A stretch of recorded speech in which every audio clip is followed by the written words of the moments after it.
Alright, so we got a little traffic jam going on up in Pisces, Aries. Last decan of Pisces, first decan of Aries.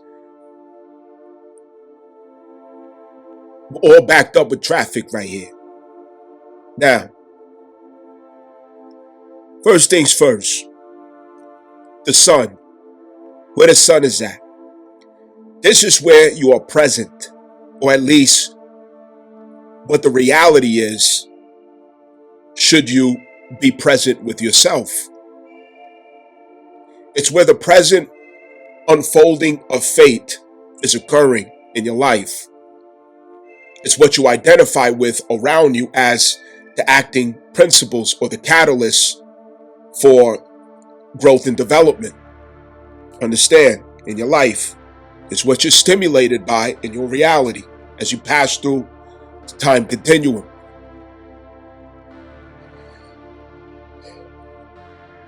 With the Virgo eclipse that we have, we talked about that. There's plenty of content. You could go through the videos to get caught up on those details.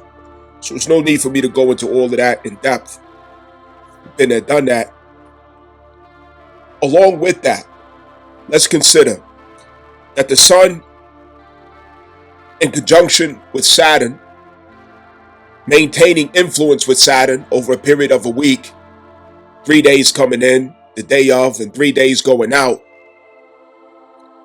This is getting sober. Okay? That's first of all, getting sober. And I'm pretty sure you already realize that. You already noticed that something is sobering you. Okay? And Saturn is very good at getting us sober. Saturn represents the devil card. Right? Now, Saturn, let's consider the ibex, okay? And that Saturn does rule over Capricorn. Let's consider the ibex. When you're climbing, when you have an intent, an ambition, or will to seek a certain goal, to reach a certain point, it does require us to have focus, courage, consistency, persistence, and all of this together, perseverance, a mature mindset. And with that being said, with the sun coming in influence in conjunction with Saturn over this week, okay, this past week and going all the way into, I'd say even Monday, okay, we're in a place with ourself in the I, the sun, okay, the I, that which is the actual self. We're in a place with ourself where the distracting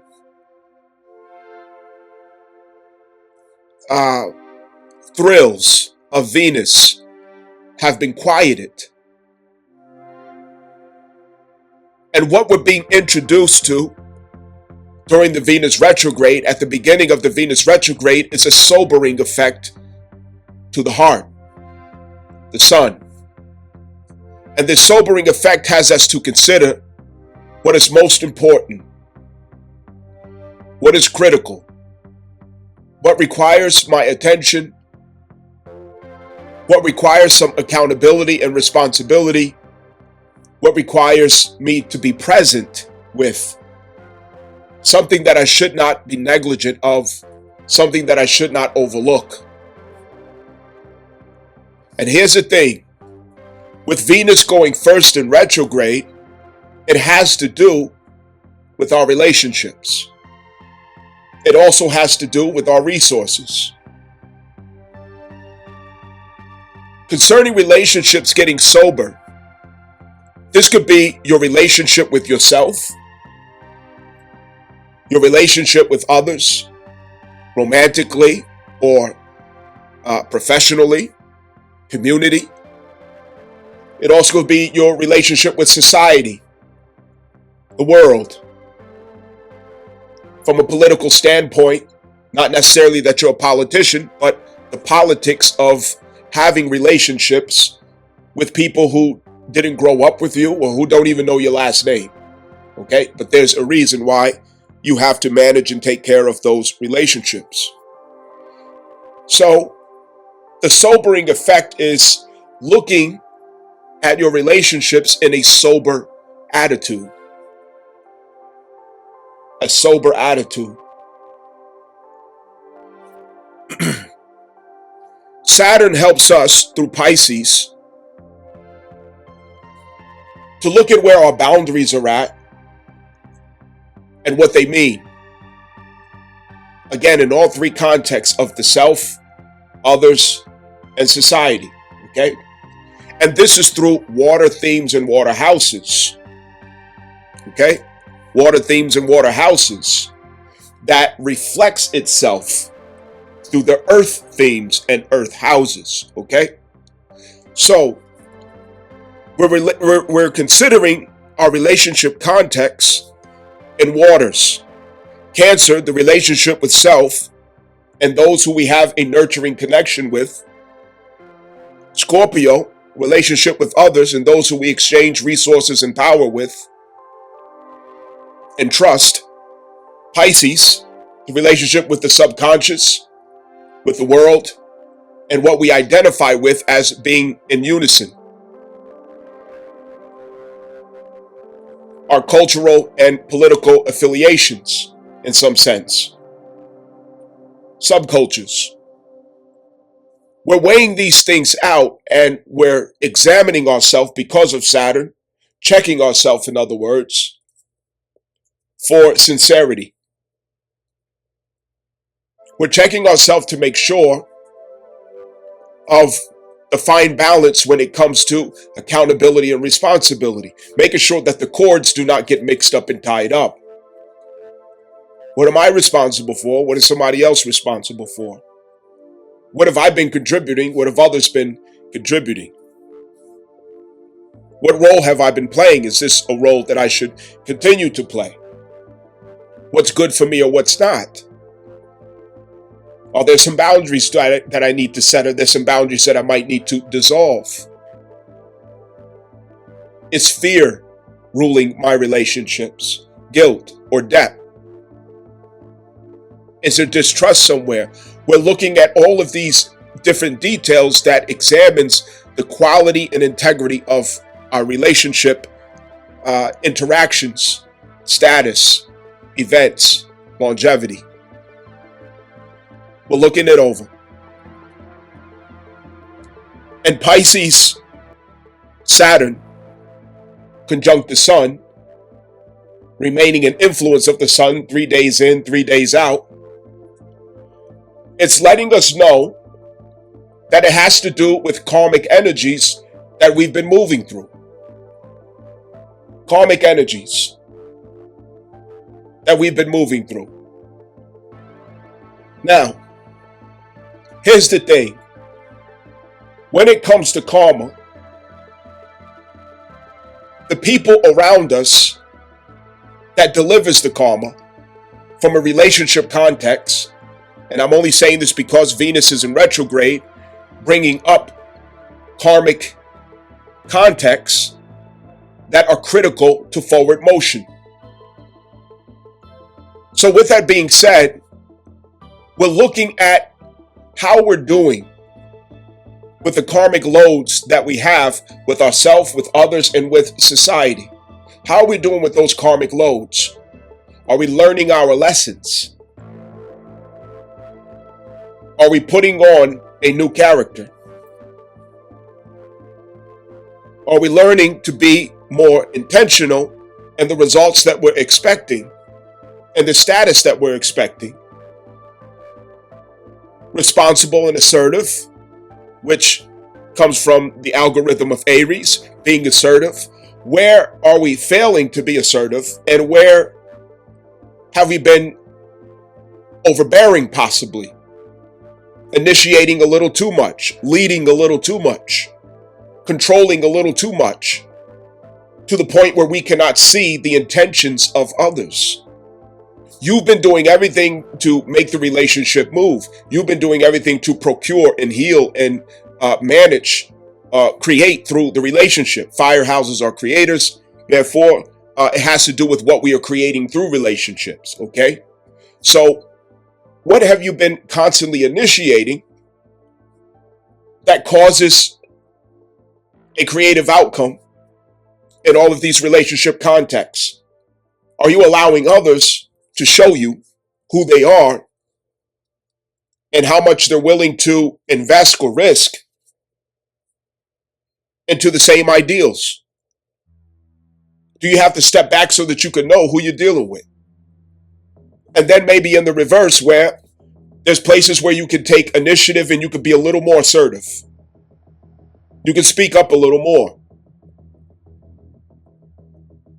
You can take the first steps in some cases, give the first word, open up the creative processes. Because after all, there's something that we all want of our life, and closed mouths don't get fed. We have to lead, take initiative for what it is that we say we want. Now, the background of all of this is getting us in a place where we, the people, become the innovators. But where does that innovation come from? Yes, you might say Aquarius. And I'm glad you said that because it shows we all understand what we're here for. Aquarius, innovation. But the innovation really comes through its seeds at Pisces. Pisces is where the conception of new ideals and thoughts, it's where it comes from. It comes from the waters of Pisces.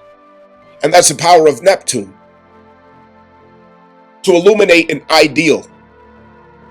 To see an ideal that comes from frequencies and dimensions that we have yet to interact with. Timelines that we have yet to interact with. And Jupiter pairs that with the level of competence that we have to actually bring it into existence. And Mars is the one who takes action to create the ideal based on the level of competence that we or others collectively have to make it happen. And when you culminate all of this together, you're now going through Aquarius and Uranus, as Uranus is the one who succeeds Mars. It's like zinc that covers iron to galvanize and preserve the life of the iron or steel from corrosion and rust. Okay? So this is laying the groundwork for how we will begin to innovate in the future.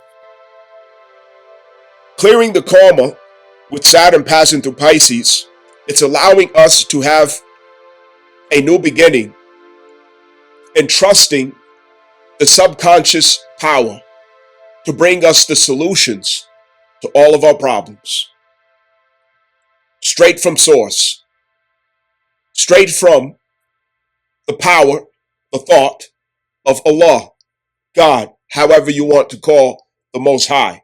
That is Pisces, the imagination. And without fear, guilt, greed, lust, jealousy, division, animosity, so on and so forth, being there in Pisces, being there in the blood,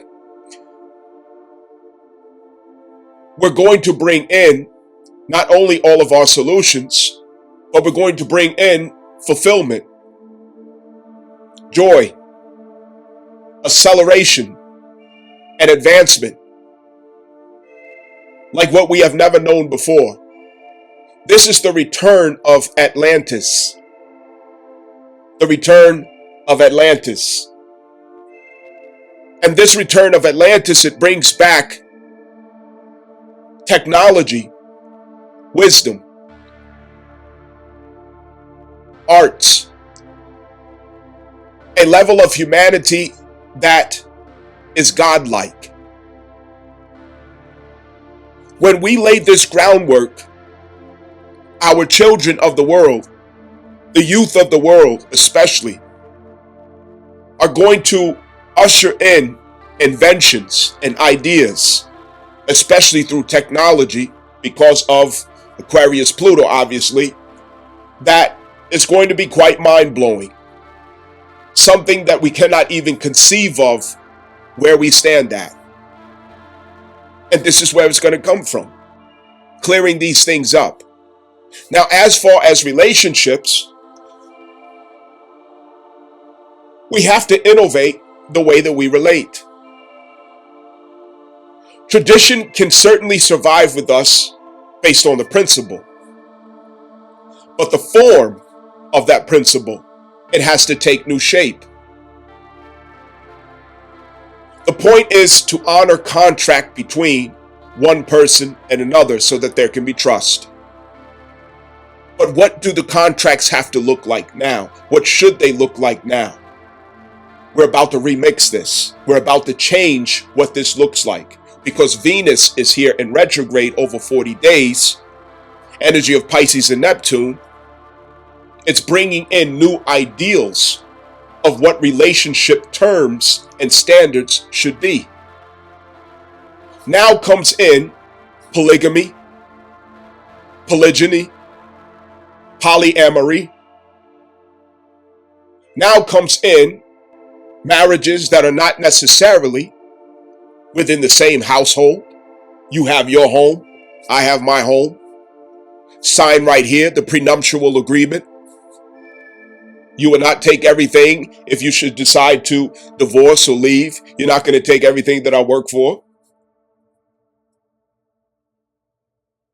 Family courts are going to be revised. And remember that I said this. Everything that I say, it comes right to pass because I know what I'm reading. I know what I'm reading. The family courts are going to be revised. Women are no longer going to be able to turn children into weapons. The court systems are no longer going to be a convenient weapon for women against men. This is going to change. The idea of monogamy is going to be tested. It's going to be resisted. It's going to be challenged. As it is written, in those days, every woman, 7 women will cling to one man. 7 women will cling to one man, saying, I will bring my own bread and resources. I just want to be called by your name. It is written. So, a remix of how we're going to have relationships and what it's going to consist of and what we can expect in relationships, romantically and in business, is coming down the pipeline. Aries, right now, we're talking about the creative context of relationships, things that we come together to create. And in particular, because it's Aries, what creations we initiate. Initiating creation is something as simple as, for example, when a man and woman creates a child, what is the initiation of that? You see, it starts in the mind. You see this person as a sexual potential, and the other person sees you the same way. That conception, it began at that point. It didn't begin with the act of sex in of itself. It began with the thought that preceded all of the actions that followed the intent that was conceived in the heart. This is part of creation and co-creation. But little do we remember of how we use our powers, our forces, our impulses to create and co-create realities that we live out. And often we blame other people. This is why accountability is part of the lessons here. And Saturn has a sobering effect on the sun, the heart, to get us to reflect, what have I been creating? What have I been co-creating? What should I not co-create anymore? What should I not create anymore? What should I create more of? What did I make of my life? What did I make of myself? How did my relationships get the way that they did? And you trace them back and you see where you use your own power to create that reality and that outcome along with that person. It was a co-creation. It's scary how powerful we are once we get a glimpse of it. It's shocking. We have far more power than what we ever contemplate or realize. And what goes with that is responsibility and accountability, of course. So, the sun is going to eventually conjunct the Northnode and Neptune around mid-March. Okay, you can look for that between the 16th and the 18th of March. We will begin pulling on this energy where the sun is conjunct Neptune and Northnode. Neptune and Northnode. Now, the conjunction with Neptune and Northnode, first of all, the Northnode, we're identifying now with growth. Seeing that growth is the way to self-correction.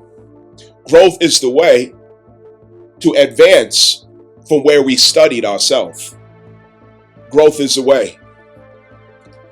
And seeing that growth is the way, it began, arriving at that understanding began with getting our mind and our heart, getting our heart sober.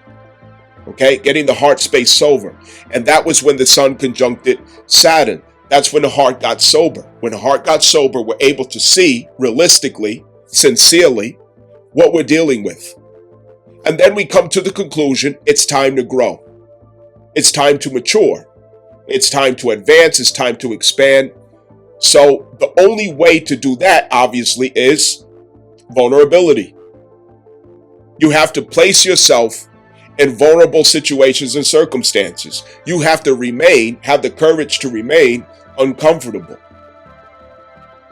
Place yourself in unpredictable circumstances. It's the only way to grow. So this is where we will begin to identify with vulnerable strategies,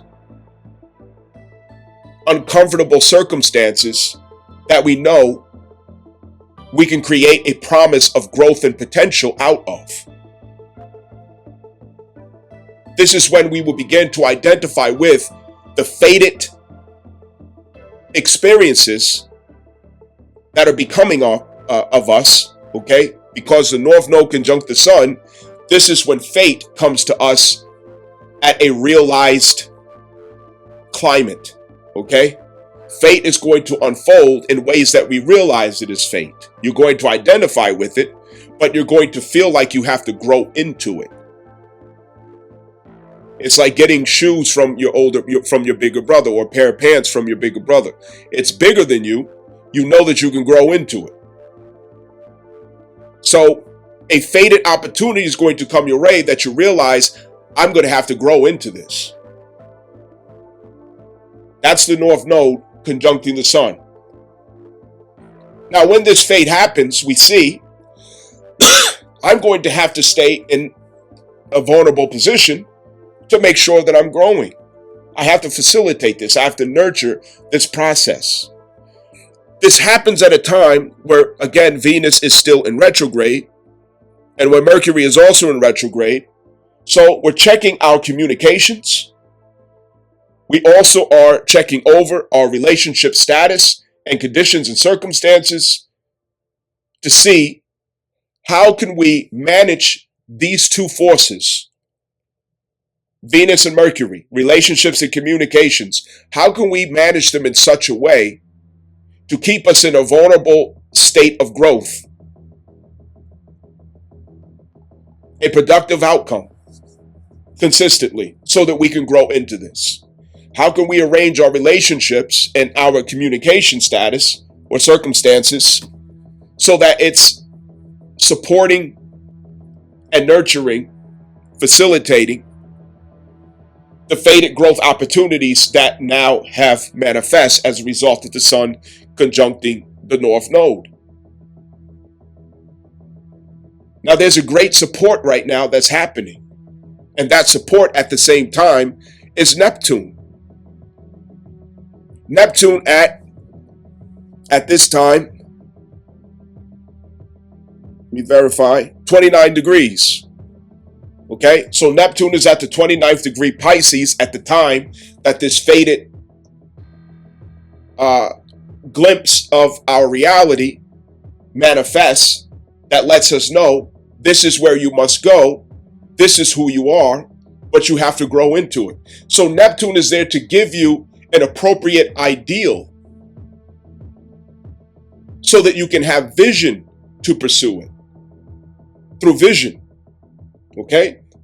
Neptune is also there to dissolve past connections, burdens, responsibilities, timelines, relationships, obligations, circumstances that could possibly limit or prevent your forward motion and growth. Because Neptune is a dissolver, understand. Neptune dissolves the forms of that essence took on, okay? And it brings it back to essence. So Neptune is dissolving the form of the past timeline so that you can reform it at your initiating Neptune Aries impulse, okay?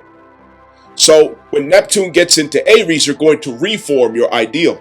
Right now, it's time to let go of the ideal that you once identified with, and that's the expression of the 29th degree Neptune. There's an ideal that you have to allow to dissolve.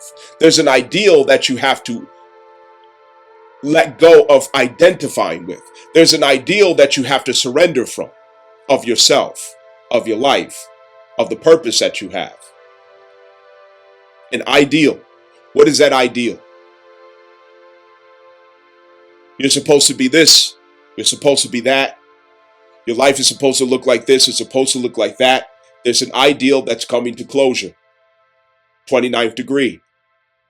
And the 29th degree, as I described many times before, with the 29th degree Capricorn, what this looks like is you're cleaning the apartment before you leave, okay? So you found a new apartment or a house, and you're selling the house that you have, or you're renting out the house that you have, or the landlord is, whatever the situation is. But either way, when you leave a place, you obviously have to clean it, okay? So you got to clean the bathroom, you got to clean the kitchen, you got to get all the junk out of the garage. You got trash bags everywhere, junk. You got to clean up the mess from the past life activities. Okay? There's a mess from the past life activities, the past life timeline activities. There's a mess to clean up. Neptune 29. So you got to clear out these ideals that were still feeding your impulses, that were still telling Mars what to do, that were still telling you where to go and how to do. The ideal has lived out its timeline. It's time for a new ideal. Once Neptune goes into Aries, it's a new ideal, the seed of a new ideal. But the ending is connected to the beginning.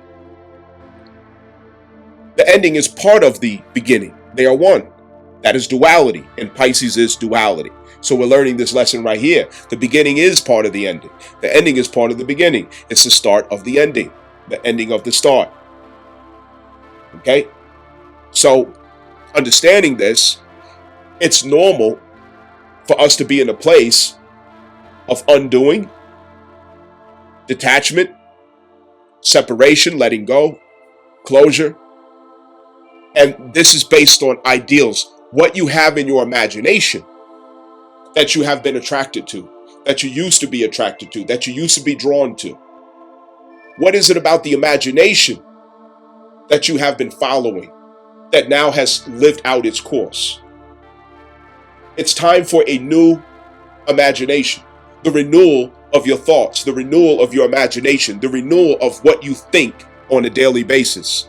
You have to provoke new thoughts, and you have to close the old thoughts. Let go of the old thoughts.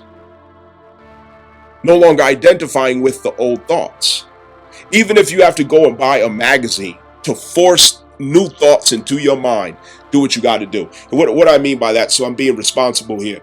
Let's say you get a glimpse of your destiny ahead. And it's for you to, I don't know, become an interior decorator, okay? So you go and get magazines of interior decorations and you just flip through them all day. You just feeding your brain images of decoration, colors and textures and all these different things. You're force feeding your imagination is what I'm saying. Okay. You may say to yourself, I'm tired of being 350 pounds. Okay. I want to get off this couch. I want to get healthy. I want to get fit, but you don't know where to begin. Guess where that begins? It begins with Neptune. Okay. It begins with Pisces. Pisces is the beginning and the end. It is the alpha and omega. Does that sound familiar? Okay. So if you could feed your imagination, it's inevitable that it must be. So even if you start with getting a bunch of muscle magazines, right? You get magazines of people who look the way that you want to look. They all cut up. They got 8-pack, 16-pack, big muscles, veins popping out, and all this other stuff. And you're looking through it, and you're force feeding yourself these images. You go through YouTube, and you just looking up things about working out and exercise and how the body works. And then you make yourself present in the gym. You show up. You're force feeding this to your imagination. You're force feeding this to your consciousness. You're force feeding this to your 12th house. You're force feeding this through your Pisces, and you're connected to that feeling. And sooner or later, down the road, you're going to look exactly like what you've been looking at in a magazine. As I know this for a fact because I do it myself. I do it myself. And specifically, I did that with the muscle magazines. You know what I mean? I became a muscle man, or whatever you want to call it, by looking at those magazines when I was a kid. And I became just like those guys that look like that in the magazine. It's powerful. What goes through your imagination? I got into martial arts the same way. I was fascinated with martial arts. And I would look at martial art magazines. It was called Black Belt Magazine back in the 80s and 90s. You know what I mean? And as a kid, I would constantly look at that. Jean-Claude Van Damme, I used to look up to him. Tom Poe, all of them, and all these martial artists. I was constantly looking at that stuff, and I became a martial artist. You know what I'm saying? You force feed your imagination. So, again, so we don't get ahead of ourselves, remember, at the 29th degree. 29th degree is where you close up the Neptune themes. Okay? 0 degree is where you clear the space. You clear it. You close it up on the 29th degree. You clear it on the 0 degree. And you get in position to receive it at the 1st degree, to initiate at the 1st degree, which would be Aries, okay? So the 0, again, you still have to go through that quiet stillness, the eerie quiet stillness of when is this thing going to move? But the 29th degree is when you're supposed to clean up these thoughts, clear out these thoughts, identify what thoughts have to go in a black bag, okay? So picture yourself cleaning up the 12th house, okay? The 12th house is this underwater home. Think of this underwater house, the 12th house. Okay, and you got to clean up all the junk, all the stuff that you no longer can identify with, that no longer identifies with you, that no longer gives you, electricity running through your body or whatever else. Put it in the black garbage bag so you can get it to the dumpster. You know what I mean? So this is the cleanup process, 29th, of the imagination, clearing out the imagination, cleaning up the imagination. And a lot of this can be done also by identifying where in your relationships, Venus retrograde, where in your communications, implying and inferring, okay, implying and inferring, also including Jupiter, Gemini, knowing the difference between noise and valuable information, okay, where have you been getting brainwashed? Where have you been getting brainwashed to where you no longer have control of your imagination? Where have you been getting brainwashed? Where's the brainwashing taking place at? Who's brainwashing you? Where are you brainwashing yourself? You know how many delusional people walk around here talking about I'm this or I'm that, and they're not that, but they brainwash themselves into thinking that? Talking about manifestation, talking about affirmations? No, brainwashing yourself and affirmations is not the same thing. You know what I mean? I could tell myself a million times, I'm beautiful. I'm deserving and all this other stuff. But I don't do nothing to make myself beautiful or deserving. I neglect myself. So now I brainwash myself into thinking that that's my reality. And I'm constantly seeing rejection based on that ideal that I have. and is reading back to me that work must follow faith. You know what I'm saying? What is faith without works? You know what I'm saying? What is faith without works? So we can't cross the line of being delusional. So anyway, where's the brainwashing taking place? Where are you constantly initiating over and over again based on ideals, based on your imagination, based on thoughts that you have? Where are you constantly creating and recreating the reality that you know the timeline has exhausted upon? You understand? So I think you get that point. Now, what else we got here? Want to be watching Mars. Mars is stepping into Mars is going to the third decan of Cancer next. And now, as always, you're going to find consistencies in this universe, okay? So Mars going into the third decan of Cancer, which is actually ruled by Four of Cups, okay? This is Four of Cups right here that is entering into. Mars is entering into Four of Cups, or Four of Water, okay? So this has to do with our emotional desires, okay? Emotional desires or emotional fulfillment. The cup represents a longing for fulfillment. Pour in my cup, right? And water, emotion, okay? Emotional fulfillment. Now, this card, and when we talk about four, we talk about completion. Completion in the sense of having four legs to stand on, 4 points of the square, 4 points of the circle, the square which is the same as a circle. Understand? 360 degrees, 90, 90, 90, 90, okay? So anyway, this card can represent a time for self-reflection, okay? Self-reflection, reassessing priorities, and potentially finding new opportunities for emotional fulfillment. Now, Mars going into the third decan, representing the Four of Cups, it's consistent with this traffic jam that we have going on at Pisces stellium, okay? Pisces stellium. That is, of course, I'm speaking to mid-March, around March 17th, give or take 2 days, okay? 2 days before, 2 days after March 17th, all right? So during this time, Mars is just entering Four of Cups energy.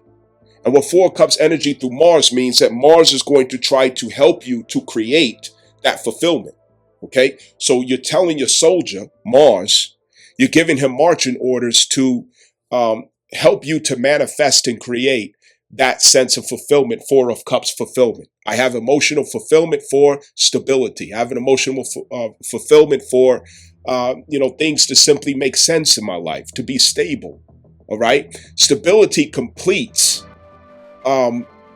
Cancer energy at the last decan, because stability is what security is rests upon. Okay, emotional stability, emotional security rests upon that, and security is everything to Cancer because it represents the divine mother that gives emotional security. Okay, so this is about answering our cry for emotional security and being proactive to initiate all of the necessary steps and actions that it takes. Communications, Mercury retrograde, Venus retrograde, through our relationship terms and status and circumstances, to create emotional security, greater emotional security for ourselves. So we're going to have the hard conversations, and we're going to have the adjustments in our relationship outlooks, and also in our resources and how we're dealing with our resources, so that we can have in a stable, emotionally stable outlook, so that the Four of Cups can come to pass for us. And Mars is going to be working for that. When Mars is concentrating or working on a particular thing, that is where your actions, that's where the intention of your actions are at. Okay, the intent of your actions manifests in constructing your own emotional security and fortitude. Okay, fortification. All right, that's how we understand that. So what's also happening here, this 3-day period, okay, where the sun conjuncts the Northnode and also Neptune, again, from the 16, 17, 18, all right? This is a time where the moon is going to be going through Scorpio, all right? The moon is going through Scorpio just before Black Moon Lilith steps all the way into Scorpio. Look at that. So with the moon going through Scorpio, we know what this means is that we're transforming the emotional load that we have. We're transforming it. And transforming it how? We're transforming it into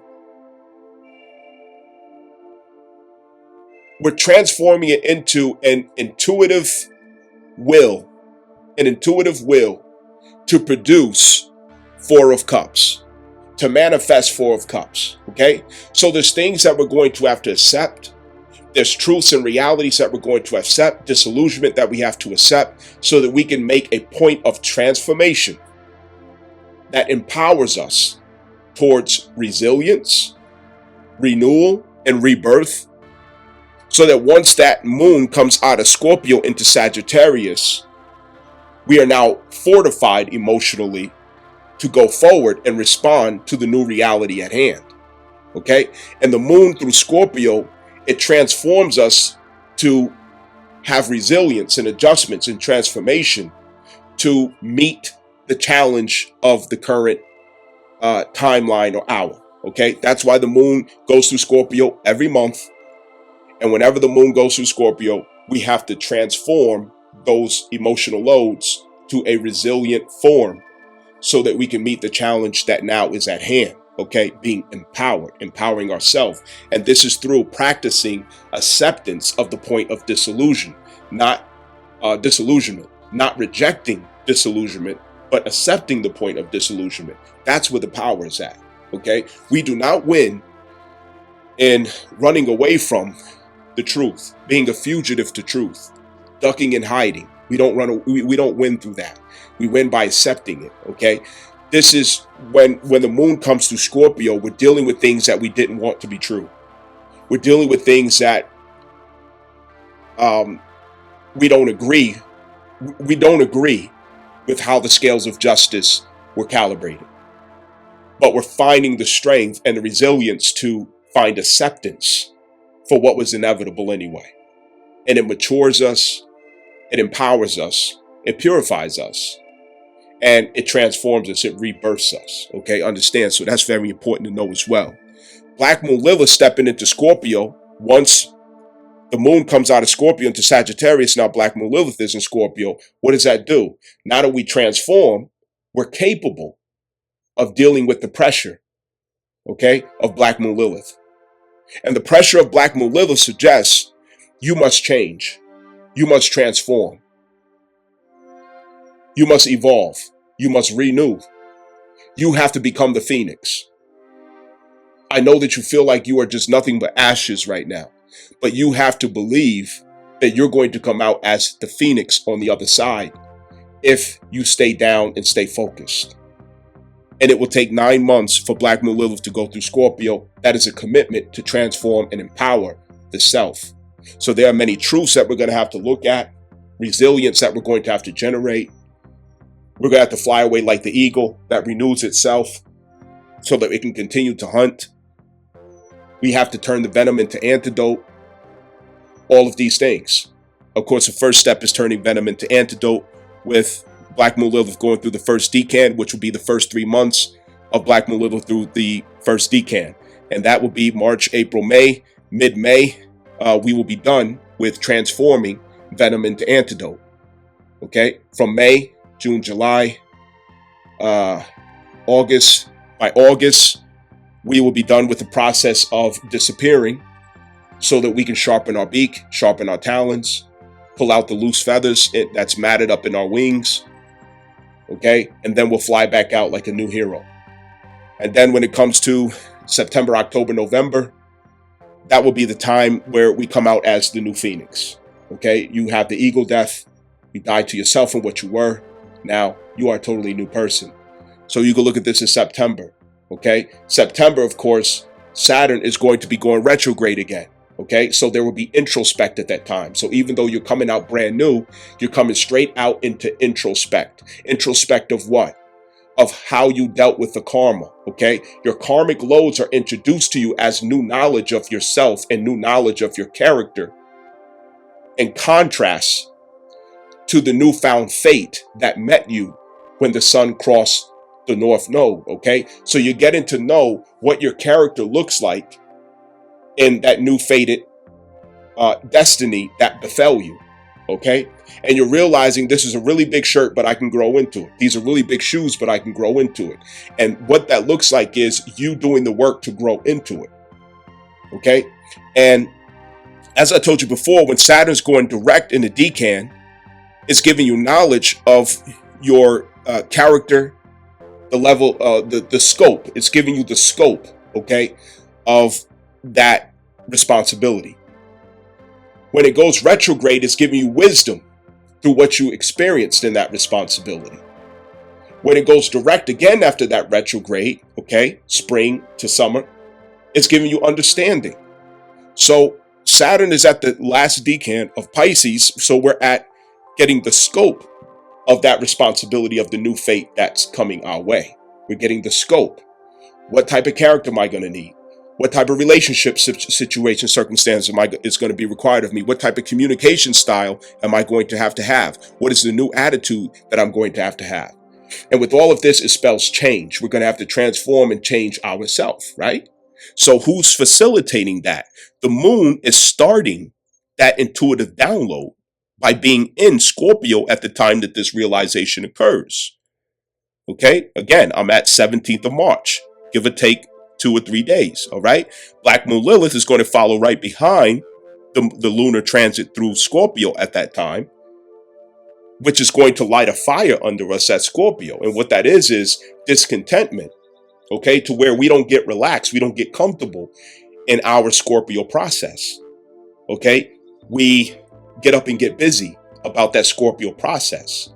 And the house that you have Scorpio will let you know where in your life will this be a focusing irritant for you or a motivator for you, okay? There's a difference between inspiration, motivation. Black Moon Lilith gives motivation. Neptune gives inspiration, okay? Motivation is pushing you.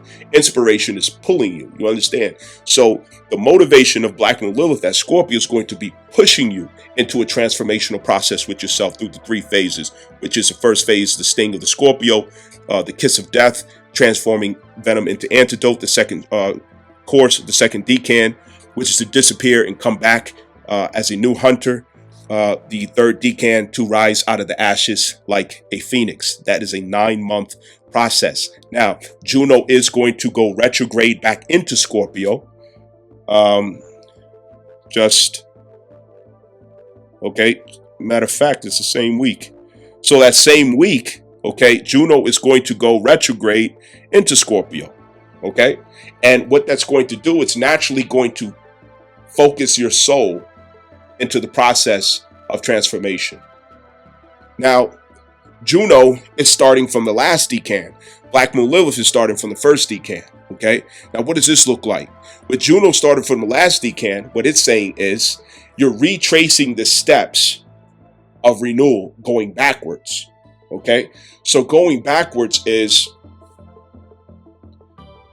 you're looking in the rear view of what you understand about transformation of the self. That's what you're doing. And through that rear view, that introspect, because it's in retrograde, it's an introspect. You're going over the soul. You're searching the soul for clues, for data, for information, for wisdom, for whatever you have ever experienced about transformation, to give you the confidence and the staying power to see that process through, okay? So you are your own Frankenstein that you're building or rebuilding. You understand, in a sense. Now, what else do we have here? So anyway, not to crowd too many details, this is something you want to look over, you want to contemplate and think about. Very important. If you have questions, go ahead and ask questions down below. Like, share, subscribe, comment, different things like that. And let me put this out there. Comments help the algorithm to go. Hitting the like button, it helps the algorithm to go. I don't ask anything of the people. The information is here. The lessons are here. The videos are here. And they're also here consistently. And they're here in depth. To take and take and take, but not show support, is uncivilized. It is uncivilized. 101 subscribers. there are probably 4 or 5 people who are consistently supportive. You understand? And I appreciate those because that's the life source of me even having any interest in doing this. You understand? But for what reason that the other 94 or 95 people would subscribe, okay? And you go sit in the back and you hide, and you take and take, but you don't contribute or support, even by commenting or liking or whatever else, it makes the algorithm go. And it increases more reason that I should continue to produce in greater frequency, okay? If that's not there, it's less reason that I have to be here and produce and give, okay? Because I can't just give to a fucking dead ass wall, okay? I have a lot of clients, okay, that I deal with on a regular basis. I know how to make time. I know how to create time, okay? Because I don't run the streets doing things I ain't got no business doing. So I have an abundance of time that I can manage and move around. I'm very disciplined and I know how to control my time, okay? But my time is valuable and it's not something to just take for granted, the value that's given. Where do you go and get value and you don't owe value in return? Please tell me that. It's uncivilized. I don't ask for money. I don't ask for payments. I don't get paid for this. But it's the least that a person could do is even hit a like button. Understand? It's uncivilized.